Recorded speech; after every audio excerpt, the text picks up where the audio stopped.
കോട്ടയം ഐമനം ശ്രീ നരസിംഹസ്വാമി ക്ഷേത്രത്തിലെ തിരുവുത്സവം ആറാട്ടോടെ സമാപിച്ചു. ചിങ്ങമാസത്തിലെ തിരുവോണം നാളിലാണ് ക്ഷേത്രത്തിലെ പ്രധാന ഉത്സവം. രാവിലെ ദർശന പ്രാധാന്യമുള്ള തിരുവോണം തൊഴിൽ നടന്നു.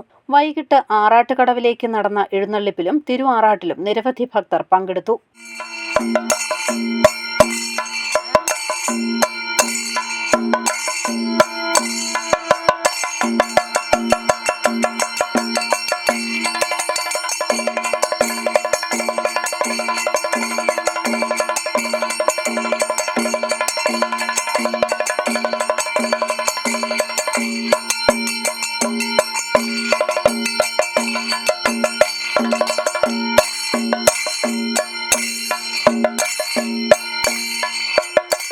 ചോറ്റാനിക്കര സുഭാഷ് നാരായണ മാരാരും സംഘവും അവതരിപ്പിച്ച ആറാട്ട് പഞ്ചവാദ്യം ആസ്വാദക മനം കവർന്നു.